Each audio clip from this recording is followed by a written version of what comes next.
Om Ajnanathimmirandasya Jnananjanam Shalakaya Chakshurunmilitam Yena Tasmai Shri Gurave Namaha Gurave Gaurachandraya Radhikaya Tadalaya Krishnaya Krishna Bhaktaya Tadbhaktaya Namo Namaha Narayanam Gurum Vande Sharanyam Bhaktavandavam Gauramanovistam Purnam Radhadasyam Pradayakam Rupandugacharya Varyam Rupamanjari Preshtakam Patita Pavana Karunyam Yugacharya Narayanam Vanchakalpatarubhyascha Kripa Sindhubhya Evacha Patitanam Pavanebhyo Vaishnavebhyo Namo Namaha Namo Mahavadanyaya Krishna Prema Pradayate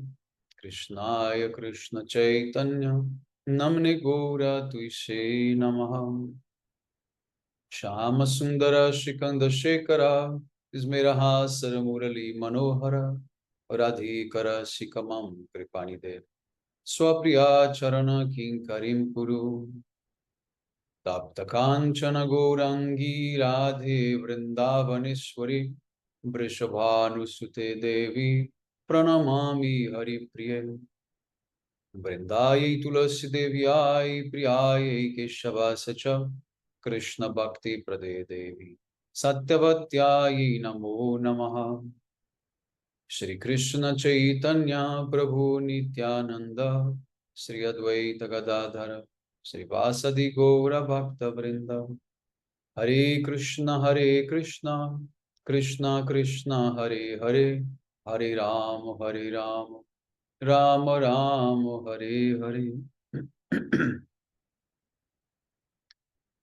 So first of all, I begin offering my most humble obeisances to the dust of the lotus feet of Paramaradhatama Shri Guru Pada Padama and Nitalila Pravishta Om Vishnu Pada Paramahamsa Paribrajagacharya Ashtotara Sata Srimad Srila Bhaktivedanta Narayana Goswami Maharaj, and to my most worshipable Shiksha and Sannyasa Guru Nitalila Pravishta Om Vishnu Pada Ashtotara Sata Srimad Srila Bhakti Vijnana Bharati Goswami Maharaj, and to all Shirupanva Gauriya Guru Varga, to all Tedandi Sannyasis, Brahmacharis, Vaishnavas, and to all the assembled devotees here today, my most respectful wishes. So by the causeless mercy of Srila Gurudeva and all Mahabhagavatas Acharyas, we are able to assemble here one more time. So we are now beginning with the chapter 12, Bhakti Yoga. Yoga through the pure devotional service. Although Krishna speaks about Bhakti Yoga in practically all chapters, he dedicates one chapter specifically for Bhakti Yoga because this is the topmost yoga. So the first verse goes, Arjuna said, according to your earlier explanation, there are devotees endowed with nishtha, firm faith, who continuously engage in the worship of your Shama Sundara form. And there are also those who worship the impersonal feature of these two, who is superior in knowledge of yoga. So Arjuna is putting a very important question to Krishna. What is the question? There are two types of devotees. One who worships the personal aspect of the Lord, Bhagavan, and the one who worships the impersonal aspect of the Lord, or Brahma. Akshar Brahma. So now Arjuna wants to know what is who is more superior between these two types of devotees. So in the commentary of Srila Vishwanath Chakravarti Thakur, he says, in this 12th chapter, Sri Bhagavan confirms the superiority of all types of devotees over the jnanis. And among the devotees, only those who possess qualities such as non-enviousness are glorified. Again, this point is coming, the aspect of the non-enviousness. Krishna has already expressed that to Arjuna before, that he should be non-envious. That was one of the conditions that Krishna spoke to him, all this knowledge. And then again, Srila Vishwanath Chakravarti Thakur, he is emphasizing that. So he says that although all the devotees are superior to the jnanis. Who are jnanis? Those who worship the impersonal aspect. Although all the devotees are superior to the jnanis, only the devotees who are non-envious, they are glorified. Not all devotees should be glorified. Only those who are non-envious. And in the commentary of Srila Gurudev, he says, of the various types of sadhana practiced to quickly attain Bhagavan, pure devotion is the most simple, most easy, and most natural to perform. Its influence is unfailing. In this chapter, Shuddha Bhakti is established as superior. So Gurudev makes a very simple point, that Bhakti is simple, easy, and natural. And later, it's going to be explained the why Bhakti is easy and simple, and Jnana is not. So in the coming verses, it will be explained. So verse number 2. Those yogis, now Krishna is saying, those yogis whose faith is transcendental or beyond the three binding influences of material nature, and who, fixing their mind on my Shama Sundara form, constantly worship me with exclusive devotion, are the best among those conversant with the science of yoga. This is my opinion. So Krishna says that those who are beyond the three binding influences of material nature, means rajas, sattva, rajas, and tamas. Those who have their mind fixed on my form, those who are not impersonalists, those who constantly worship me with exclusive devotion, one-pointed devotion, they are the best of all of those who know about yoga. So again, Krishna is saying the bhaktas, they are superior to all types of other types of yogis.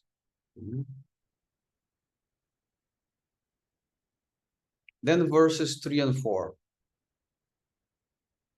And Krishna continues. But those who worship my indescribable, unmanifest, all-pervading, inconceivable, immutable, eternal, and featureless Brahma Swarupa, while controlling their senses, maintaining equal vision in all situations, and engaging in activities for the welfare of all beings, also attain me alone. So now what Krishna is saying is that those who worship Brahma, Brahma Swarup, the impersonal aspect, they will also achieve Krishna, because Krishna is behind. Krishna is behind that Brahma. He's going to explain that. So this is a type of, what to say, a trick that why? Because even all the other incarnations, like Narayana, Nrsimha, Rama, even Paramatma, Kshirodakashayi Vishnu, even Brahma, the impersonal aspect, everything is possible only because Krishna is behind. So Krishna is saying, those who are properly worshipping my impersonal aspect, properly worshipping, they will attain me anyway. They will attain me alone, Krishna says. They will come to me anyway. Because sooner or later, they are going to realize who is behind that light, who is behind that brightness, that effulgence. I remember one verse from, I think, Svetashvatara Upanishad, that says, it's a prayer in which one rishi, I forgot which rishi, but he says, my Lord, please remove that light please remove that effulgence from your face so that I can see you face to face. So in this way, who is behind the light? From where the light is coming? Light is coming from the body of the Lord. So those who engage properly in the worship of the impersonal aspect, they will come to Krishna anyway. But they are inferior. That's the point here that Krishna is saying. They are inferior to my devotees.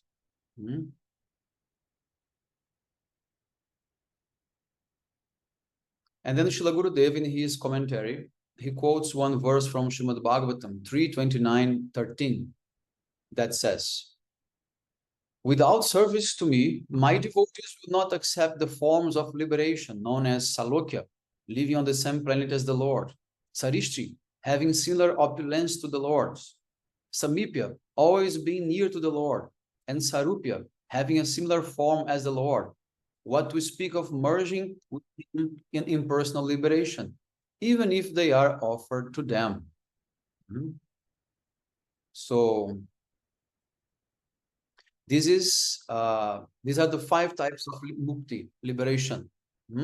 Salokya, Sarishti, Samipya, Sarupya, and Sayuja. So Krishna is saying, my devotees, they will reject all of them. None of them are important to my devotees.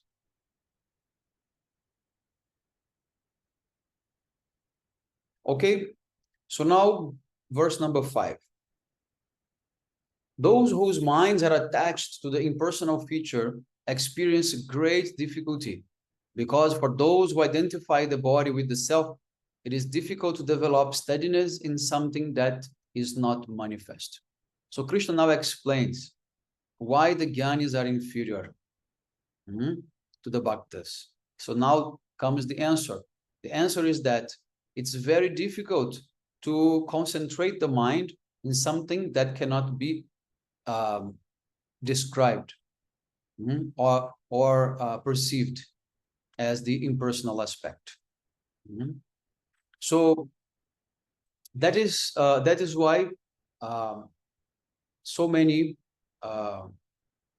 impersonalists they begin with bhakti, worshiping the deities, worshiping everything. Why? Because that's easy to concentrate. That's easy to have the object in front of them very clear. But later on, they give up that. They give up that, and they will only focus in the impersonal aspect. So we should be very careful when we see someone worshiping and chanting Harinam and taking prasadam and doing everything as we do. We cannot take them for granted and think they are great devotees. Why? Because very soon they are going to give up that. Because for them, the aspect of the personal aspect of the Lord is temporary. For them, the Lord has manifested his form only to help them to concentrate their minds in the beginning. But actually, God has no form. This is what they think. Okay, so what is why Krishna is saying they are inferior? Because in this practice of meditating in the Brahma, you cannot focus your mind in something which is not perceivable, right? Therefore, it is very difficult and becomes very, very hard for them. Here, in the commentary of Srila Gurudev of this verse, he quotes Srila Bhaktivinoda Thakur. And Srila Bhaktivinoda Thakur, he says, the difference between a Jnani Yogi and a Bhakti Yogi is that in the stage of practice, a Bhakti Yogi can easily cultivate the process to achieve the supreme objective, Sri Bhagavan. And at the appropriate time, he attains the stage of perfection without fear. On the other hand, in the course of the Jnani Yogi's practice, he becomes fixed in the unmanifest reality and has to suffer the trouble of practicing a conception based on negating what he perceives. This process of negation requires one to think in a way that it is opposed to the natural aptitude to love. So it is a cause of unhappiness for the living entity. In this process, the stage of perfection is also not free from fear, because the eternal Swarup of Bhagavan is not realized before the stage of practice is complete. Therefore, for the Jnana Yogi, even his supreme destination is miserable. The quote goes on, but this is the essence. So basically, what Srila Bhaktivinoda Thakur is saying is that the process of practice and meditation of the Jnanis is to negate, is to, we call this neti-neti, okay? Neti-neti means it's not this, it's not that. Means to define what Brahma is. It depends in negating what it is not. So there is actually not a positive reality. There is no any substance that is going to be described by itself. Because Brahma is nothing. Not in the sense that Brahma is nirakar, nirvishesh, without form, without attributes, without qualities. So how can you describe it? How can you meditate on it? Not possible. So how they can come to what is left over is by denying everything else. So once you denied everything in the world, what remains is Brahma. But this is a type of crazy program, right? So that's what Srila Bhaktivinoda Thakur is saying here. They are actually doing a type of, what to say, this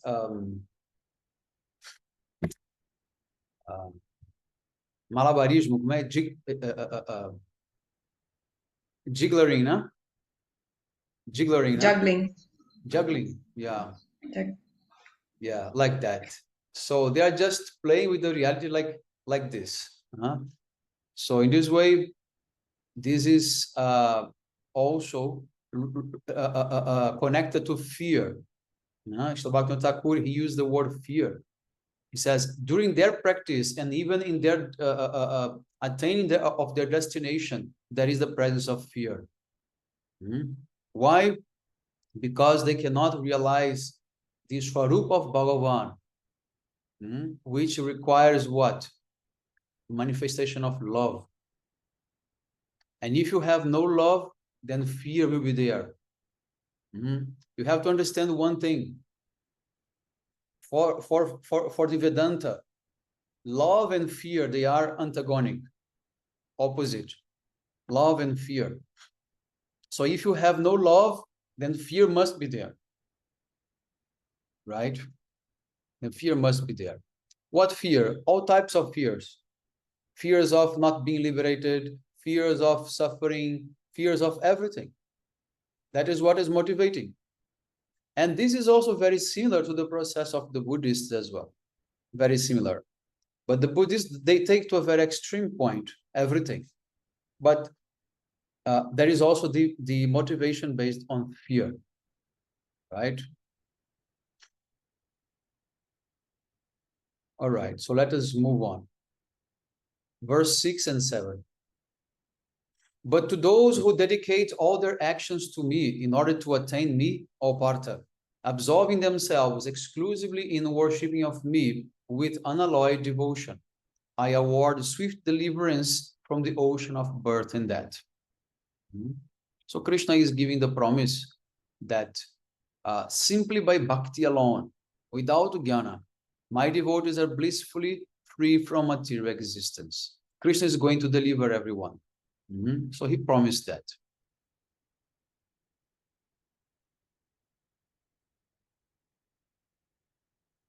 Verse number 8. Fix your mind exclusively on my Shama Sundara form and offer your intelligence to me. Thus, upon leaving your body, you shall certainly come to reside with me. Of this, there is no doubt. So, if you have your mind fixed on Krishna's form, Shama Sundara form means what? The form of Vrindavan, not any other form of Krishna, right? Upon leaving your body, you certainly come to live with me in Goloka Vrindavan. So Krishna is going to take you. Hmm? So Srila Vishwanath Chakravarti Thakur, in his commentary, he paraphrases Krishna by saying, since my bhakti is the topmost process, you should perform bhakti only. Hmm? Although Krishna gives many options, okay, for us, he's making clear that if you are able, then only do bhakti. Okay? In the coming verses of this chapter, there is the step-by-step process that Krishna is putting, that if you cannot perform bhakti, then you perform abhyasa yoga. And if you cannot perform abhyasa yoga, then you perform jnana yoga, then, karma yoga. And then you come to dhyana yoga, and then you come to this jnana yoga. I'm going to read that in details. So Krishna, he's establishing the superiority of bhakti, but he's saying, okay, if you're not eligible for bhakti yet, I'm giving you other processes. Okay, so no problem. In all these processes, a little bit of bhakti is there, a little bit, but it's not pure bhakti. Not pure bhakti. Karma yoga, there is bhakti, but it's not pure bhakti. Jnana yoga, there is bhakti, but there is no pure bhakti. Okay. Verse 9. Now Krishna is saying, O Dhananjaya, if you are unable to fix your mind steadily on me, then develop an eagerness to attain me by practice of Abhyasa Yoga. Abhyasa Yoga means practicing, exercising to control the mind. Everything which is related to control of the mind. Pranayama, meditation, asanas, all these things. Exercises for the mind, whatever.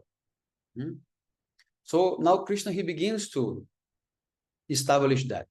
Okay.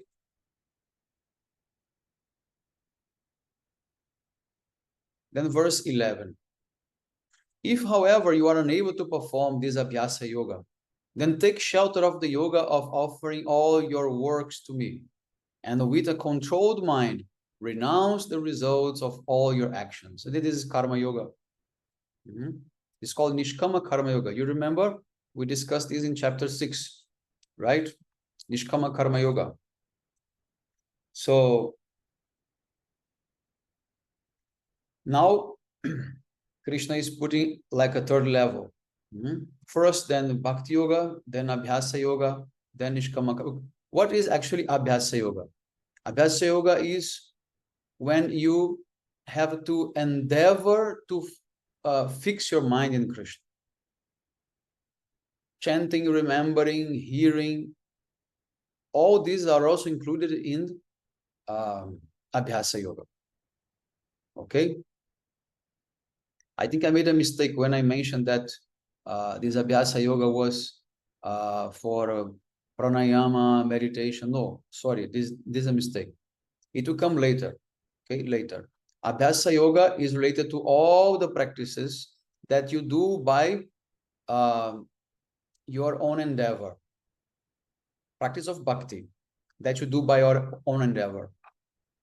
The topmost process that Krishna is describing is when you can naturally meditate on him. You can naturally absorb your mind in him. But if that's not possible, then you should, in a very systematic way, force yourself to do it. Okay? So here in the commentary, Srila Gurudeva, he makes more easy these 4 points, these 4 steps of the development. So the first one is, he says, fixing one's mind on the form of Bhagavan, one should try to achieve prema through the process of hearing, chanting, remembering the names, forms, and qualities of Bhagavan.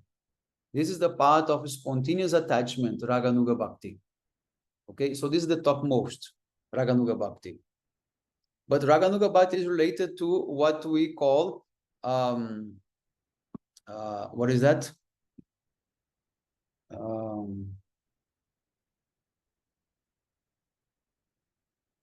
Swarasiki Upasana, Mantramayu Upasana and Swarasiki Upasana.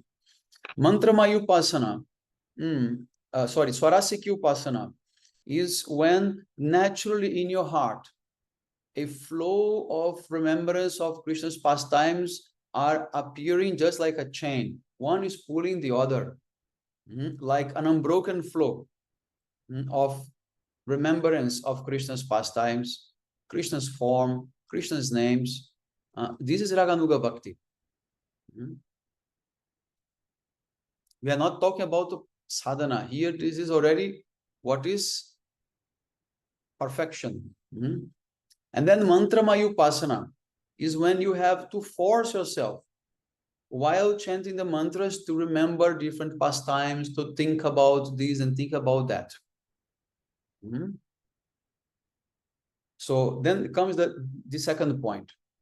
For those who are unable to absorb the mind in Bhagavan through the path of Raganuga Bhakti, it's better to take shelter of repeated practice called Abhyasa Yoga by following the path of devotion according to the Vedic regulations called Vaidhi Bhakti. Okay, so Vaidhi Bhakti is the other type of process. We have two main processes, Raganuga Bhakti and Vaidhi Bhakti. Okay, in Raganuga Bhakti, everything happens spontaneously with a natural flow of devotion. But in Vaidhi Bhakti, no. In Vaidhi Bhakti, the devotee has to force himself to practice based on many rules and regulations, also with a little bit of fear of not following the rules and being punished by that. So you follow bhakti out of fear, because if you disregard the instructions of the scriptures that advise you to do yoga, bhakti yoga, then you are going to be punished, or you go to hell or whatever, like that. So this is the second stage. Okay, so this is called Abhyasa Yoga. Then third, for those who are even unable to perform this repeated practice in the form of Vaidhi Bhakti, it is necessary to become devoted to the performing work for Bhagavan. In this way, while being devoted to working for Bhagavan, they will gradually attain perfection in Abhyasa Yoga, and eventually their minds will become fixed at the lotus feet of Sri Bhagavan. And then fourth, for those who are even unable to perform karma, means this karma yoga before was described, in service to Sri Bhagavan, it is better to surrender to him and simply perform karma as prescribed in the Vedas without being attached to the fruits. So this is how Krishna is giving the possibilities, and you have to understand what is your level, and you have to act accordingly. No one can artificially put himself in Raganuga Bhakti. What to speak of Raganuga Bhakti? Even in Vaidhi Bhakti, you cannot put yourself artificially. So Krishna is giving space for everyone to adjust themselves. And once you become perfected in that stage, then you come to the next one. Okay? Then verse 12. Better than sadhana, devotional service and practice, is the attainment of transcendental knowledge, for such knowledge gives rise to meditation upon me. This leads to incessant contemplation of me, performed in accordance with the scriptural injunctions. Through such remembrance, a person easily abandons all attachment to the fruits of his actions, such as the delights of heaven and liberation from repeated birth and death. After such renunciation, one achieves peace of mind. So this is the process.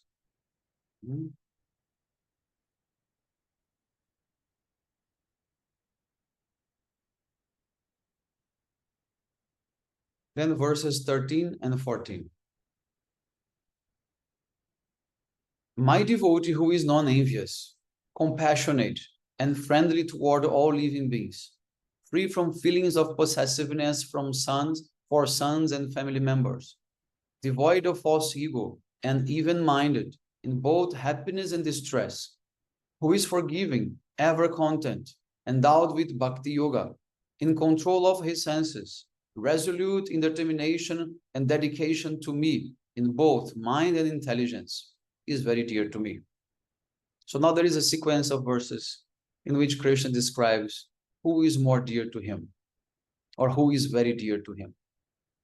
What is the profile of that devotee who is very dear to Krishna? You should be free from attachment for family members. You should be non-envious. You should be compassionate, friendly towards all living entities, forgiving, ever content, equipoised. Remember, samatvam yoga uchate.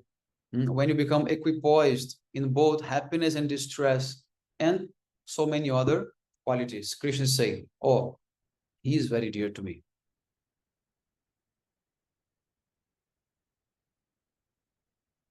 Then verse 15. He who neither disturbs anyone, nor is himself disturbed by others, and who is free from mundane happiness, intolerance, fear, and anxiety, is certainly dear to me. So this verse, actually, it should be written in all the mats, all the ashrams. This verse should be put in a golden plate. I repeat that. Krishna is saying, he who neither disturbs anyone, nor is himself disturbed by others, and who is free from mundane happiness, intolerance, fear, and anxiety, is certainly very dear to me.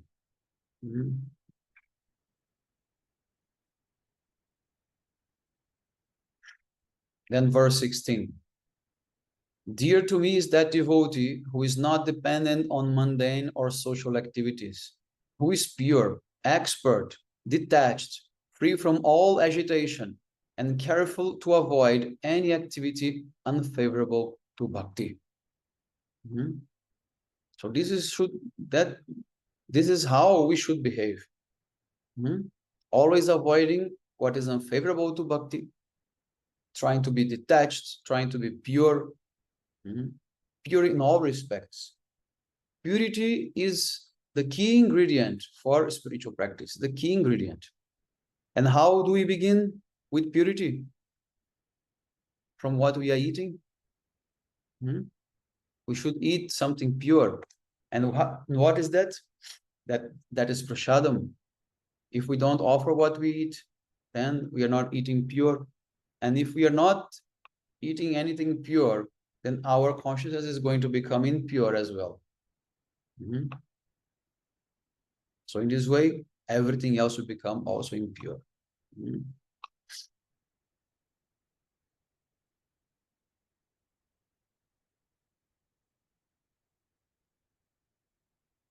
Then verses 18, 19.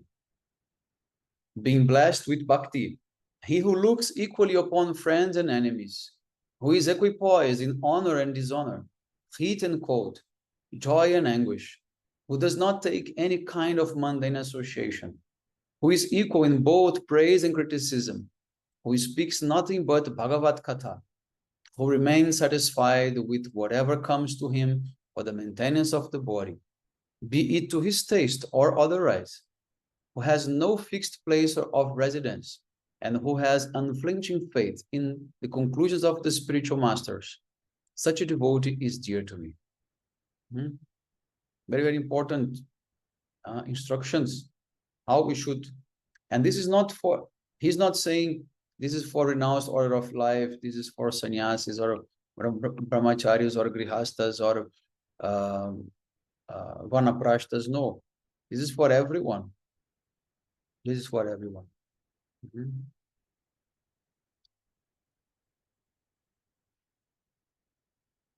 But of course, when he says who has no fixed place of residence, we cannot include the grihastas in this part.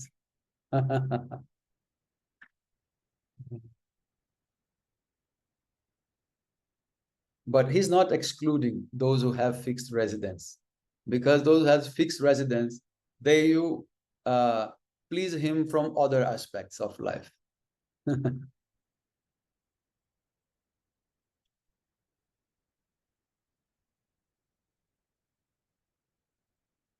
But then he concludes in the verse 20 by saying what I just mentioned. He said, certainly, those devotees who engage in exclusive devotion to me with firm faith and worship this nectarian religion that I have described are exceedingly dear to me.